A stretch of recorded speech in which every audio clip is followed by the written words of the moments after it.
बाजारों में भारी बिकवाली देखने को मिली है। चौतरफा गिरावट की गिरफ्त में इस समय बाजार ट्रेड करते हुए निफ्टी बैंक 5.5% लगभग टूट चुका है, तो मिड कैप इंडेक्स 5.5% के नुकसान पर खड़ा है।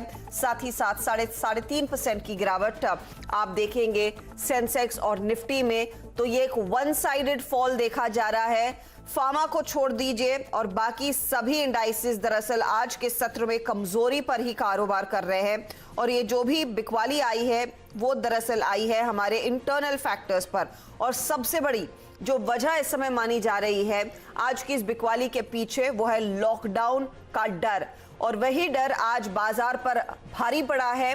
और इस बिकवाली में आप गौर कीजिएगा, इंडिया विक्स में करीब करीब 15% का उछाल आ चुका है। ये लेवल्स बहुत हाई माने जाते हैं। इसी लेवल के चलते आप देखिए 14,300 तक फिसलता हुआ निफ्टी बैंक 31,000 तक फिसल चुका आज के सत्र में, और फार्मा छोड़ सभी सेक्टोरल इंडाइसेस में बिकवाली देखने को मिली है। बिकवाली का मार आपको फाइनेंशियल्स में ज्यादा दिखाई देगा, क्योंकि डर यही है कि अगर लॉकडाउन आता है तो लोगों की रोजी रोटी पर असर पड़ता हुआ दिखाई देगा। ऐसी स्थिति में फाइनेंशियल एक्टिविटी पर इंपैक्ट आएगा, और खास तौर से एनबीएफसी, माइक्रो फाइनेंस इंस्टीट्यूशंस, इनके पेमेंट्स क्या समय पर हो पाएंगे, ये सवाल बाजार के कई सारे लोग पूछ रहे हैं। और डर यही है कि अगर डिफॉल्ट आता है तो इन पर सबसे पहले मार पड़ेगी, और पहले से ही दरअसल पोजीशंस काटी जा रही हैं। ऑटो, रियल एस्टेट भी इस बिकवाली में सबसे आगे है, और ऑफ कोर्स निजी बैंकों की तो धुलाई हो ही रही है। चिंता की वजह महाराष्ट्र है। बाजार में गिरावट जो आई है वो इसी बात को लेकर आई है कि काफी आहट हो रही है कि शायद महाराष्ट्र में जो वीकेंड लॉकडाउन था उसको एक एक्सटेंशन मिले, शायद 14 दिन तक का लॉकडाउन लग सकता है। ज्यादा डिटेल्स निकल कर आएंगे। आज याद रखिएगा, मुख्यमंत्री उद्धव ठाकरे और डिप्टी सीएम अजीत पवार की एक बैठक चल रही है, उसमें कुछ बातचीत होगी इसी मुद्दे पर, और यही फिलहाल डर है जो भारतीय बाजारों पर हावी है। इस पर डिटेल में अपडेट लेंगे हमारे सहयोगी आशीष दीक्षित के साथ, लेकिन पहले मार्केट में जो सेल ऑफ आया है, जो डर आया है, वीरू हमारे साथ जुड़ गए हैं। वीरू, सुबह में आप कह रहे थे कि थोड़ी सी बिकवाली का दबाव आएगा, लेकिन 5.5% के कट का शायद किसी ने अंदाजा नहीं लगाया था। निफ्टी बैंक तो पूरी तरह से बिखरा है, और 14,300 को भी टेस्ट होता हुआ 14,200 का जिक्र आप सुबह में कर रहे थे, उससे दूरी बनाए रखेंगे होपफुली? नहीं हर्षदा, अगर आप देखें, अगर निफ्टी को 650 यानी अपने 50 डेमा के बाद रुकना था तो शायद वो 14,500 पे रुकता। वो हमारा एक सीरीज का इंपॉर्टेंट मार्क था, वो पुट राइटर्स का एक कॉन्फिडेंस था। हालांकि कम कॉन्फिडेंस था, लेकिन फिर भी वो एक कॉन्फिडेंस एरिया था। हर्षदा, जिस प्रकार का ये सेल ऑफ है, अभी कुछ देर पहले आपने यतिन की खबर भी सुनी, मेटल्स को लेकर। मेटल्स इस बाजार के डाउनसाइड को, निफ्टी की डाउनसाइड को काफ़ी रिस्ट्रिक्ट कर रहे थे, लेकिन उस खबर को भी आज ही आना था। हर्षदा, यहाँ पे 2 पॉइंट्स हैं, याद रखिएगा, नीचे की तरफ, जो कि मेरे को बहुत क्लियरली विजिबल लगते हैं। सुबह सुबह हमने 14,500 की पुट भी ली, 300 की पुट भी ली। अगर आपके पास वो पुट है तो होल्ड रखिए, क्योंकि हमने 50 डेमो को वॉलेट कर दिया हर्षदा। और दूसरी चीज़ है, 2 लेवल्स हैं। आज का लो सिमिलर है एग्जैक्टली आपके 25 मार्च के लो से, और वो है 14,271। इसके वॉल्यूशन के बाद जो लेवल्स मेरे को आज क्लोजिंग या फिर अगली मॉर्निंग तक या फिर कल क्लोजिंग तक नजर आ रहा है, वो है करीब करीब 14,151, 14,119, जो कि है निफ्टी का 100 डे एक्सपोनेंशियल मूविंग एवरेज। मैं अभी ऑप्शन स्टेट्स दिखा था हर्षदा, अभी पुट राइटर्स के पास कोई कन्विक्शन नहीं है। जो फियर, लॉकडाउन फियर के चलते अगर आप देखें, पुट राइटर्स के पास कोई कन्विक्शन नहीं है कि ये एक्सटेंडेड फॉल है, ओके इस पुट्स को बेचते हैं, नहीं, ऐसा कुछ नहीं है। 14,500 पे काफी स्ट्रॉन्ग कॉल राइटिंग है, यानी आप निफ्टी फ्यूचर्स पर या फिर निफ्टी स्पॉट पे 14,500 और 550 का स्टॉप लॉस लगाकर अपने शॉर्ट्स को होल्ड कर सकते हैं, पुट्स को लॉन्ग होल्ड कर सकते हैं। नीचे की तरफ हर्षदा 119 यानी 14,119 और 14,150 की पॉसिबिलिटी बहुत स्ट्रॉन्ग लग रही है।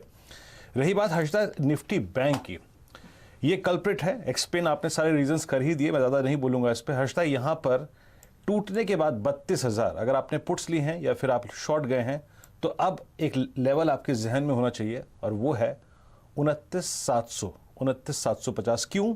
ये आता है निफ्टी बैंक का 200 डे एक्सपोनेंशियल मूविंग एवरेज, और साथ ही साथ ये हमारा बजट से 2 दिन पहले जो हमने लो लगाया था 29,700 यानी 28 जनवरी को, ये वो लो है। तो ये 2 मीनिंगफुल लोज जो हैं निफ्टी और निफ्टी बैंक पे ड्यू लगते हैं आज की सेलिंग प्रेशर के बाद।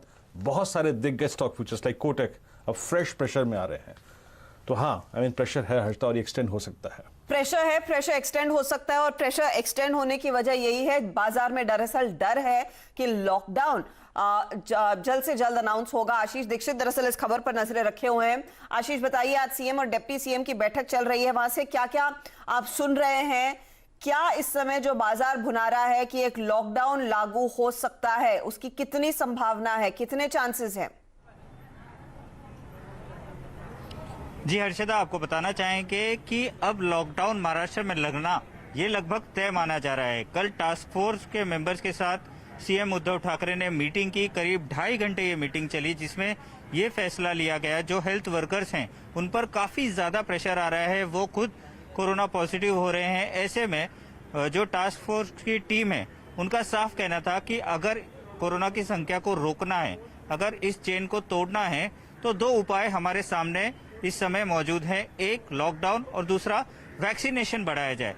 साफ तौर पर उद्धव ठाकरे ये बात लगभग तय मानी जा रही है कि लॉकडाउन महाराष्ट्र में होने वाला है, पर वो कैसा होगा, क्या एसओपीज होंगे, कितने दिन का होगा और कौन कौन से जिलों में होगा, इसे लेकर जो चर्चा है वो अभी फिलहाल उद्धव ठाकरे और डिप्टी सीएम अजीत पवार की चल रही है।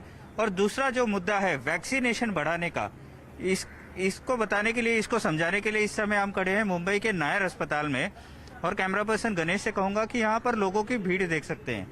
वैक्सीनेशन का ब्रेक लग गया था जब वैक्सीन सेंट्रल गवर्नमेंट से महाराष्ट्र को नहीं मिल रही थी। उसके बाद 2 दिन के बाद फिर एक बार महाराष्ट्र में और खासकर मुंबई में वैक्सीनेशन का प्रोग्राम जो है वो शुरू हुआ है।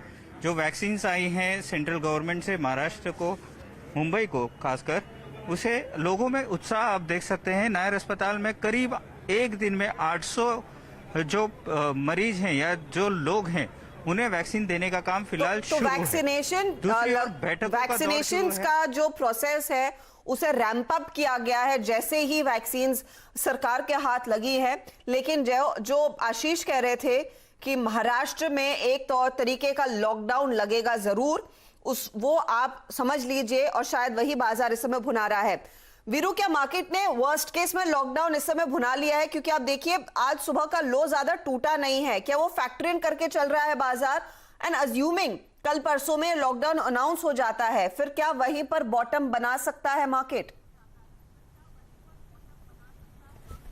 नहीं हर्षदा, आई थिंक उस चीज के लिए मेरे को 2 चीजों की जरूरत होती है। एक तो पुट राइटर्स, इंस्टीट्यूशनल फिगर्स, और ऐसा कुछ नहीं है, और साथ ही साथ बड़े एवरेजेस को रिविजिट करने की टेंडेंसी। यानी अगर हमने 100 डेमा छू लिया होता, निफ्टी बैंक पे 200 डेमा छू लिया होता, कुछ बाइंग आ रही होती ना। पुल बैक्स है नहीं हर्षदा इस बाजार में, तो मेरे ख्याल से इस होप में लॉन्ग्स को अटेम्प्ट नहीं करना चाहिए। वो बात दूसरी है कि थोड़ी बहुत शॉर्ट कवरिंग आ जाए, थोड़ा शॉर्ट करके अगर आप देखें घबरा गए हैं आप तो आप कवर कर लें, लेकिन एक लॉजिकल बाइंग इस लेवल पे नहीं बनती हर्षदा। थोड़ा सा आप देखिए ना, अब आपकी और मेरी बात करते करते कोटक महिंद्रा बैंक अब पिछले 3 महीने के लोस पे खिसक चुका है, तो बाइंग वो नहीं है, और अभी एवरेजेस को हमने रिविजिट नहीं किया है, और सबसे बड़ी चीज़ है कि पुट राइटर्स नहीं है। तो इस आई थिंक उम्मीद पे काम करना थोड़ा सा लॉन्ग पे हर्षदा गलत होगा। अभी इनफैक्ट कई लोग पूछ भी रहे हैं कि क्या इस समय लॉन्ग की पोजीशंस में आना शुरू करें, तो वीरू साफ कह रहे हैं शॉर्ट कवर करने का शायद आपको मौका मिलेगा, लेकिन इस समय तुरंत तेजी की पोजीशन ना लीजिए। गावा साहब हमारे साथ जुड़ गए, भसीन साहब भी। गावा साहब बताइए, इंडेक्स में अगला पड़ाव क्या लग रहा है? कितनी और गिरावट, और क्या 14,200 तक फिसलने के चांसेस अब ज्यादा बनने लगे हैं? गुड आफ्टरनून हर्षदा, मैं आपको थोड़ा एक लॉन्गर टर्म पर्सपेक्टिव देता हूं। जब मार्केट ने न्यू हाई बनाया था तो मेरा पहला टेक्निकल टारगेट था 13,768, जहां पर टर्न हो सकता था। अगर वहां नहीं होता तो नेक्स्ट टेक्निकल टारगेट था 14,467, और उसके बाद था फाइनली 15,471। बस वहीं से हुआ है 30 पॉइंट डाउन। अगर आप 3rd डिग्री डेसिमल देखें परसेंटेज टर्म पे, तो 3rd डिग्री डेसिमल में परफेक्ट हो गया। यहां पर एक ब्यूटीफुल ज्योमेट्री है, यहां पर मार्केट टॉप आउट हो चुका मेरे हिसाब से on a longer term time frame. उसके बाद जो नेक्स्ट सपोर्ट थे हमारे 14,467 थे, वो भी ब्रीच हो चुके हैं। अब मुझे लगता है फिर एक डाउन मूव शुरू हुआ है, क्योंकि जो पैटर्न बनाया है अपर रीजन्स पर टॉपिंग पैटर्न है, एग्जॉशन पैटर्न है। तो मेरे हिसाब से 13,768 एक फिर पॉसिबिलिटी है, वहां पर जाए तो वहां पर संभल सकता है। अब जो भी मिल रहा है रैली शॉर्ट करनी चाहिए, यहां पर ऐसा लग रहा है, क्योंकि जो रैलीज मिल रही है कुछ खपत हो रही है, मतलब उसमें सेलिंग आ रही है, कहीं पर भी स्ट्रेंथ नहीं है इसमें मार्केट में। वाली बढ़ रही है। कोई ट्रेड इंडिविजुअल स्टॉक्स में गवा साहब आपको दिख रहा है क्या? आपने साफ कह दिया इंडेक्स 13768 तक फिसल सकता है। स्टॉक स्पेसिफिकली क्या मौके तलाशने चाहिए खरीदने के, या वो भी नहीं है? नहीं, खरीदने नहीं चाहिए, इनफैक्ट बेचने के लिए होना चाहिए। दो स्टॉक्स में मुझे वीक नजर आते हैं। एक तो है आईटीसी, ये 200 का जो जोन है ये ब्रीच होगा, स्टॉप होगा 210 का, पहला टारगेट है 200, फिर और भी लो लेवल देखने को मिलेंगे। दूसरा है एलआईसी हाउसिंग फाइनेंस, यहां पर भी वीकनेस, आज जो ब्रेकडाउन हुआ है, गैप डाउन हुआ है, पॉसिबल है कि 360 देखने को मिले, और भी लोअर लेवल देखने को मिल सकता है आते दिनों में। स्टॉप होगा 390 का एलआईसी में। तो आईटीसी और एलआईसी में शॉर्टिंग साइड में ध्यान होना चाहिए। शॉर्ट साइड की पोजीशंस पर फोकस कीजिए, गाबा साहब ने साफ कह दिया, और शायद 14,000 के नीचे के स्तर भी आगे देखने को मिलेंगे। भसीन साहब को जोड़ लेते हैं। भसीन साहब, आप पिछले हफ्ते तक तो काफी बुलिश थे कि डिप्स पर खरीदना चाहिए, लेकिन आज बाजार में दरअसल घबराहट काफी ज्यादा बढ़ गई है। हमारे सहयोगी कह रहे थे कि किसी ना किसी रूप में एक लॉकडाउन जरूर आएगा, क्योंकि चेन रोकना चाहती है महाराष्ट्र की सरकार, and most importantly medical infrastructure पर काफी प्रेशर आ रहा है। उस प्रेशर को कम करने के लिए लॉकडाउन होगा और किसी चीज के लिए नहीं। ऐसे में क्या अप्रोच रखी जाए, क्या करे ट्रेडर्स इस समय? Good afternoon, Archita. So the real chaos is not here. The real chaos is in Bengal और in हरिद्वार जहाँ कुंभ है, वहाँ पे है मास स्प्रेडिंग। बॉम्बे में तो ऐसा कुछ नहीं है। और अभी भी मुझे लगता है कि it is a first reaction where the fatality is much lower. Anyway, मैं डॉक्टर नहीं हूँ, ना मैं इस पे सजेशन दे सकता हूँ। मेरे को लगता है ये सारा लॉकडाउन वगैरह जो आना है 2-3 दिन में, ये सास बहू की कहानी जो आपके चीफ मिनिस्टर खेल रहे हैं, ये 2-3 दिन में बंद हो जाएगी। और मुझे लगता है ये सारा कुछ मार्केट में प्राइस इन करता है। तो I think by this weekend, by the 15th, 16th, you will have priced in all negatives. Now, whether you go to 13,700 or 14, these are panic levels. These will not come because of a panic. And the panic is priced in. Look at the headlines. Metals are down 3% because China says we will release fresh reserves of copper and aluminium, which is a very, very bullish sign for low inflation and for autos. So I think if I hear Mr. Rajiv Bajaj, who's a pioneer, he says there is no slowdown. We are in fact looking just for our supply-demand chain to be active. So take it with a pinch of salt. I'd rather rely on Mr. Rajiv Bajaj and his outlook than on the market situation. I have 3 buys here, but again, if you can't digest the volatility, then stay out, but don't sell in this panic.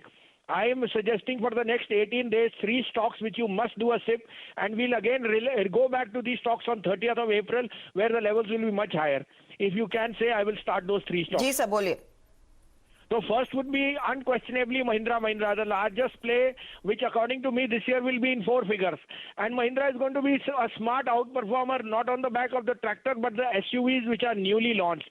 Secondly, if we see a fall in metals, then automatically the margins will be 740, 741 mein lijiye. Keep a stop loss of 725, but look for targets of 875 at least. Now these are delivery trades which for the 18 days you must buy every day. Second would be ITC. Unquestionably the largest player now in FMCG, where margins are going to expand.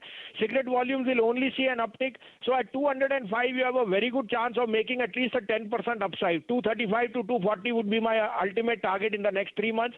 Third would be a bank where, again, I think there is a very good opportunity, RBL Bank.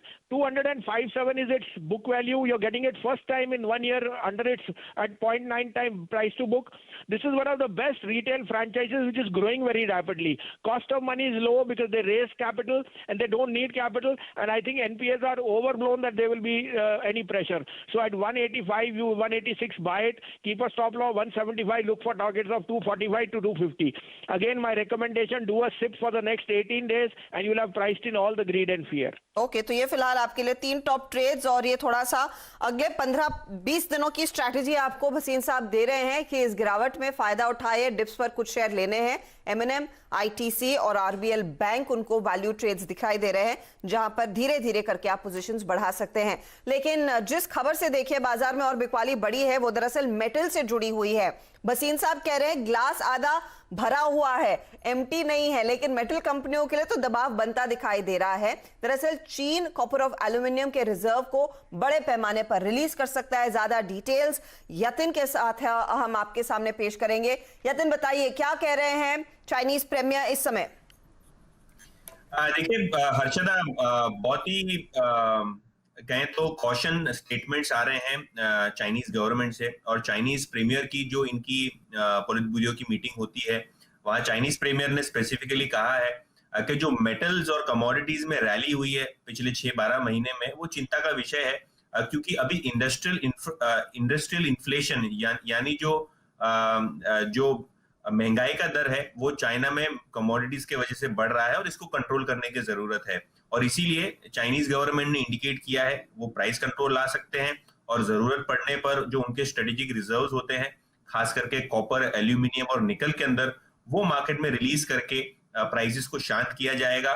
इसके अलावा उन्होंने ये भी कहा है कि जो industrial inflation है वो चाइनीज कंपनीज को इम्पैक्ट कर रहा है, खास करके पिछले 3 महीनों में, और यहाँ ध्यान देने की सरकार को जरूरत है। और इस स्टेटमेंट के बाद हमने ये देखा है कि चाइनीज और एलएमई फ्यूचर्स, खास करके स्टील, रीबार और एल्यूमिनियम, कॉपर, सभी 2 से 4% नीचे हैं। तो जाहिर सी बात है, चाइना गवर्नमेंट की तरफ से बड़ा बयान, और मेटल्स में हमने देखा है कि लगभग डेज लो की ट्रेजेक्टरी में पूरा का पूरा एनएससी का मेटल इंडेक्स दिखाई दे रहा है इन स्टेटमेंट्स के बाद। जी हाँ, 5% की गिरावट मेटल इंडेक्स में। हिंडाल्को हो, टाटा स्टील हो, वेदांत हो, सब स्टॉक्स की धुलाई हो रही है। 5% का नुकसान दरअसल इन काउंटर्स में देखने को मिला है। लेकिन जैसे भसीन साहब कह रहे थे कि मेटल कंपनियों के लिए नेगेटिव रहेगा, लेकिन ऑटो कंपनियों के लिए एक बड़ी रिलीफ रहेगी, क्योंकि रॉ मटेरियल कॉस्ट उनका मुख्य तौर पर मेटल है और उनको सस्ता माल फिर मिलेगा। तो इस खबर को आप वैसे भी पढ़ सकते हैं। लेकिन आज के सेल ऑफ में ऑटो में कोई तेजी नहीं देखी जा रही है, सिर्फ और सिर्फ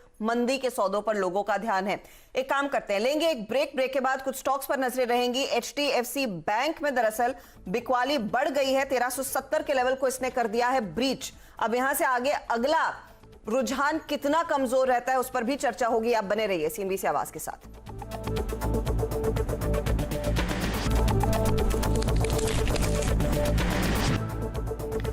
आप देख रहे हैं मिड कैप मंत्र, और देखिए मेटल्स में तो कमजोरी है ही, लेकिन निजी बैंकों में दबाव दरअसल बढ़ता जा रहा है। और एचडीएफसी बैंक आपकी स्क्रीन पर लेकर आएंगे, क्योंकि स्टॉक दरअसल इस समय 1370 के नीचे कर रहा है ट्रेड।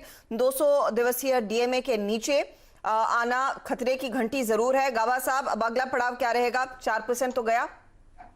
वेल, एचडीएफसी बैंक में वीकनेस तो है, जो आज ब्रेकडाउन हुआ है, काफी गैप डाउन खुला हुआ है। तो मुझे लगता है नेक्स्ट लेवल अराउंड 1275 के करीब या 1300 का ये जोन है। 1300 एक पॉसिबिलिटी। अब 1368 पे ट्रेड कर रहा है, किसी को शॉर्ट करना है तो शॉर्ट कर सकते हैं, अब भी मौका है। 1400 का एक स्टॉप लगाना पड़ेगा, क्योंकि मार्केट वीक है और बैंकिंग क्षेत्र, मैंने फ्राइडे शाम को ही कहा था, मेक और ब्रेक लेवल से ब्रेक हो गया। ब्रेक तो डेफिनेटली हो रहा है, बुरी तरह से बिखर रहा है। लेकिन इस बीच देखिए फार्मा कंपनियों में डॉक्टर रेड्डी स्टैंड आउट कर रहा है। यहां पर अपडेट यही है कि जो स्पुतनिक वी दवा है उसके उसकी सप्लाई को लेकर जल्द से जल्द दरअसल अप्रूवल आएगा। ये खबर दीपाली ट्रैक कर रही है। दीपाली नंदा हमारे साथ जुड़ गई हैं। दीपाली, बताइए कब तक अप्रूवल आने की गुंजाइश?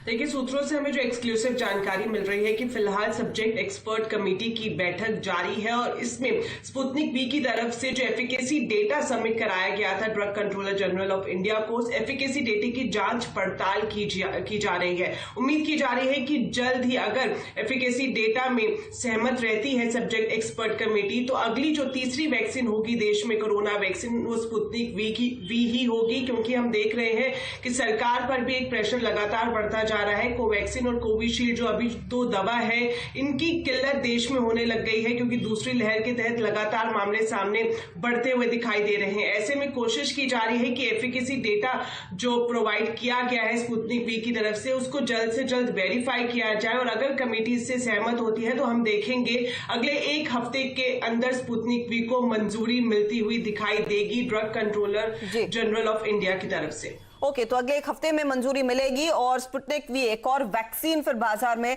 उपलब्ध होगी। यही वजह है कि आज डॉक्टर रेड्डीज इस गिरते बाजार में 3% ऊपर है। ये एक तेजी का ट्रेड साबित हुआ है। चलिए फटाफट आपके लेकर आते हैं खिलाड़ी नंबर 1 का अपडेट। संकल्प हमारे नए खिलाड़ी, इन्होंने 2 ट्रेड्स में अपनी पोजीशन बांध ली है। डीएलएफ में प्रॉफिट बुक कर लिया, और साथ ही साथ बजाज फाइनेंस में भी इनकी मंदी की पोजीशन थी, वहां पर भी इन्होंने अपना प्रॉफिट बुक कर लिया है। एक नया ट्रेड जोड़ा है, वो नया ट्रेड आपकी स्क्रीन पर आएगा। एलएनटी में वो कह रहे हैं बिकवाली करके चले, 1291 तक के लेवल्स देखने को मिल सकते हैं एलएनटी के ट्रेड में। ये है इनकी तरफ से नई स्ट्रैटेजी।